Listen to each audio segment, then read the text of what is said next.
Why are some baseball cards so expensive? I know what most people's answers would be. It's the player depicted on the card. And they would be right. Right?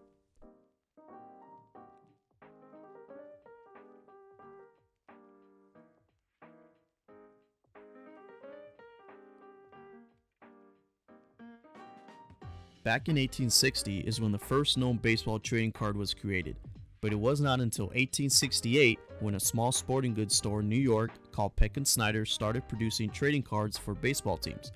Now I know what you're thinking, those must be the most expensive because they are so old, but you would be wrong, but not completely wrong.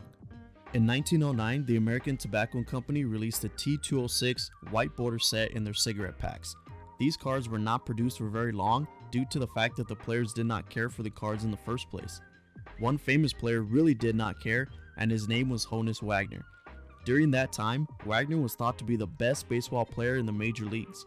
The American Tobacco Company did not have his permission to be featured in the set. He was so close to taking legal action against them, in turn causing the American Tobacco Company to discontinue manufacturing the set altogether in 1911.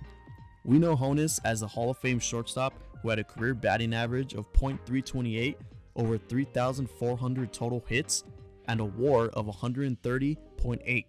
The most famous card from that 1909 T206 set? It belongs to Honus Wagner. It is also the most valuable in the highest grade. Is it the most valuable baseball card of all time? Most collectors would say yes. Is it the most expensive baseball card of all time?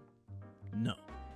The last T206 Honus Wagner card sold for $7.25 million in August of 2022. The most famous Honus Wagner card is the Gretzky T206 Honus Wagner. Why? Because in 1991, it was sold to and owned by Wayne Gretzky, the greatest hockey player of all time. It has changed hands 6 times since and increasing in value from when it was first bought by Gretzky from $451,000 to $2.8 million. The owner of that card now, Ken Kendrick, the owner of the Arizona Diamondbacks. The T206 Wagner card is also said to be the most faked sports card of all time. There are very few authentic copies known to exist. It has been said that between 50 and 200 copies were produced in 1909. The rarity of the reason why a lot of collectors consider it as the most valuable trading card ever produced. Now, what does all this have to do with baseball cards today? Well, in less than 20 years, it has increased in value by a factor of 7, not worth 7 times as much. The vast majority of trading cards do not go through this type of change in value. In fact, I personally believe that less than 2% of the cards produced today will never hit that current price again. But I could be wrong. I mean, a baseball card just sold for $12.6 million. But more on that card later. Modern baseball cards today are mainly collected for their potential future value. That's understandable. No one really knows what a 2022 Topps rookie card of Julio Rodriguez will be worth in 20 years. Take a chance at holding on to one, you never know. The difference between modern cards and their face value and older vintage cards is older cards have established retired players, many of them Hall of Famers. So they should be worth more, right? Well, not a large majority of them. You can get a 1989 Upper Deck rookie card of Ken Griffey Jr. for $50 on eBay. That is one of the greatest MLB players of all time. How about a 1939 Ted Williams rookie card, arguably the greatest hitter in baseball, roughly $5,000. That is still a ton of money, but it's not millions what the Wagner is worth. Value today is based on the buyer and what they deem valuable in their eyes. We all know how limited the T206 Honus Wagner is. While we do not even know how many officially exist in the world, that Griffey rookie card has thousands of graded and raw cards available.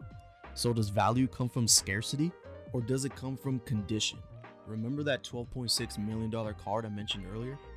A 1952 Topps Mickey Mantle rookie card, which had a print run of about 1,800, was sold for a record $12.6 million at auction in August of 2022. What I mean by condition is that card was graded a 9.5 from SGC. Now SGC, which stands for Sports Card Guarantee Corporation, is a grading company that has been around since 1998 and evaluates and assigns grades to trading cards as well as other memorabilia. A 9.5 on a scale of 1 to 10 is a very high grade for a card that is 70 years old and is very sought after.